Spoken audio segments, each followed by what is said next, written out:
Hello नमस्कार दोस्तों। आज बहुत दिन के बाद वीडियो आ रही है जिसमें बहुत सारे लोगों का मैंने कमेंट देखा कि मुझे कटिंग लिस्ट सीखना है, मुझे कटिंग लिस्ट निकालना सीखना है, कटिंग लिस्ट कैसे निकालें, है ना। बहुत सारे लोगों का क्वेश्चन यही रहता है कि कटिंग लिस्ट बेसिकली कैसे निकालें। ओके, चाहे वो किचन हो, चाहे वो किचन बोलिए, चाहे वो वार्डरोब बोलिए, चाहे वो कोई टाइप का यूनिट हो, उसकी कटिंग लिस्ट लोग निकालना सीखना चाहते हैं। ओके, तो देखिए, पहले एक चीज़ मैं आप लोगों को क्लियर कर दूंगा कि मेरा जो एक्सपर्टीज़ है वह है मॉड्यूलर फर्नीचर में। ठीक है, और मॉड्यूलर फर्नीचर में अगर आप हो तो भी आपको ये वीडियो मेरी मिली होगी क्योंकि आप मॉड्यूलर फर्नीचर में ऑलरेडी इंटरेस्टेड हो। ठीक है, तो होता क्या है कि देखिए, मॉड्यूलर फर्नीचर वैसे भी आपको पता है कि मॉड्यूलर फर्नीचर आने वाले टाइम में काफ़ी बूम बूम है, जहाँ पे लोग बिजनेस के लिए भी, चाहे चाहे चाहे जॉब के लिए भी, चाहे किसी भी चीज़ के लिए। ठीक है, तो देखिए, सब सब लोग डायरेक्टली मतलब क्या करते हैं ना, कभी ये पूछेंगे कभी वो पूछेंगे, एक सीक्वेंस में बात करते हैं। सीक्वेंस में बात करने का मतलब, कुछ लोग पूछते हैं कि डायरेक्टली कॉस्टिंग कैसे निकालेंगे। ठीक है, तो कॉस्टिंग निकालने से पहले क्या होता है, उसके बाद क्या होता है, आज एक एक करके हम लोग समझेंगे। और मैं ये भी समझाऊंगा कि कटिंग लिस्ट के लिए क्या क्या चीज़ें इंपॉर्टेंट होती है। ओके, जैसे मान लीजिए कटिंग लिस्ट निकालना है। ठीक है, तो देखिए, कटिंग लिस्ट निकालना है, जैसे मान लेता हूँ मैं, कोई भी एक चीज़ बनाने वाले हो, जैसे कि आप डब्बा ही बनाने वाला है, जैसे कि मान लो आप ये एक डब्बा बनाने वाले हो। ठीक है, बेस यूनिट है, लेग लगा हुआ, तो इसका मतलब ये बेस पे रखा जाएगा। ठीक है, तो पहले चीज़ें समझना पड़ेगा कि हमें क्या क्या, उसका डायमेंशंस क्या क्या है। ठीक है, डायमेंशन क्या है उसका।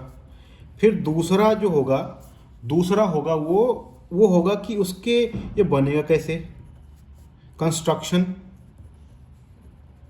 ठीक है, ये डब्बा बनेगा कैसे, इसका डायमेंशंस क्या क्या है। ठीक है, उसके बाद जो कंस्ट्रक्शन में ही सारा का सारा ये हमें पता चल जाता है कि ये डब्बा बनाने के लिए क्या क्या रूल है बेसिकली। ठीक है, उसके बाद आऊँगा मैं तीसरे नंबर पे, तो मतलब पैनल पूछूंगा मैं। पहला नंबर हो जाएगा कारकस। जो कारकस शटर क्या क्या चीज़ें हैं वो मैंने ऑलरेडी मेरे वीडियो में एक्सप्लेन कर रखा हूँ, वहाँ पे भी आप समझ सकते हो कारकस क्या होता है। ठीक है, फिर उसके बाद शटर क्या होता है।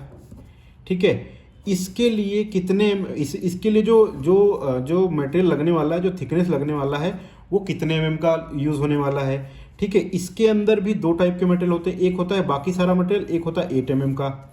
ठीक है, तो आपको इसका पता होना चाहिए कि कारकस का थिकनेस कितना है। फिर उसके बाद इसका बैक पैनल का थिकनेस क्या है। उसके बाद जो इसके लिए एजमेंट यूज होने वाला है वो कितने एमएम का है ना, उसका थिकनेस बेसिकली।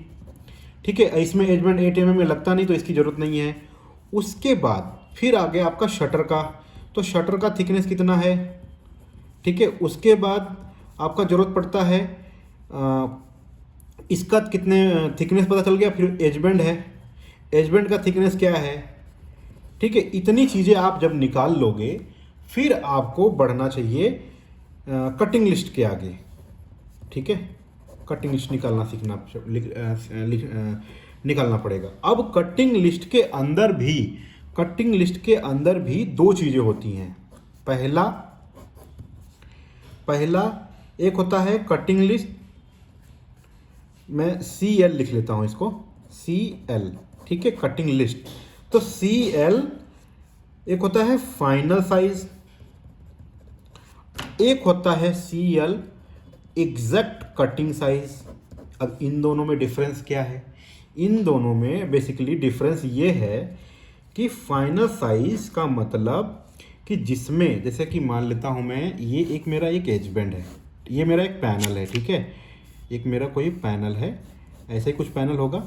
ओके, ऐसे कुछ पैनल होगा, कटेगा तो उसके बाद हर एज पे एक लगा होगा एज बैंडिंग। ठीक है, जैसे मान लीजिए एज 1 हो गया, एज 2 हो गया, एज 3 हो गया, एज 4 हो गया। ठीक है, ऐसे क्लॉकवाइज घूमता है, क्लॉकवाइज। ठीक है, तो इस जो एज बैंड, इसमें क्या होता है, एज बैंड इंक्लूड, इसमें क्या होता है फाइनल साइज में एज बैंड इंक्लूड होता है, उसको कहते हैं फाइनल साइज। ठीक है, कटिंग लिस्ट में। और एक होता है जो मैं एज बैंड सारा हटा दूंगा, इसको हटा दूंगा, जो मेरा एक्चुअल कटिंग साइज होगा, जो मेरा कटर पर्सन, ठीक है, कटर पर्सन कटिंग करेगा ब्लेड से, वो होता है हमारा एक्चुअल कटिंग साइज। ओके, तो यहाँ पे आप लोग ये चीज़ सीखे कि कटिंग लिस्ट निकालने के लिए क्या क्या चीज़ें इंपॉर्टेंट है।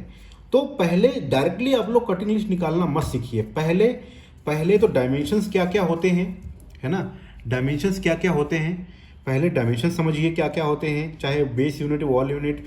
उसके बाद कंस्ट्रक्शन समझिए कि वो कैबिनेट बनता कैसे है, उसका क्या रूल्स होते हैं। उसके बाद जो कारकस क्या होता है, शटर क्या होता है, उसमें कितने कितने एमएम का कौन सा मटेरियल लगता है, कितने एमएम थिकनेस का होता है। उसके बाद आपका एज बैंड कौन सा लगेगा, उसमें कितना थिकनेस होता है। उसके बाद शटर का कौन सा मटेरियल लगेगा, थिकनेस क्या होगा, एज बैंड क्या होगा, ठीक है। उसके बाद जब आप लोग ये पूरा सीख जाओगे, तब आता है रोल कटिंग लिस्ट निकालना। कटिंग लिस्ट निकालने के लिए भी दो चीज़ें इंपॉर्टेंट होती है।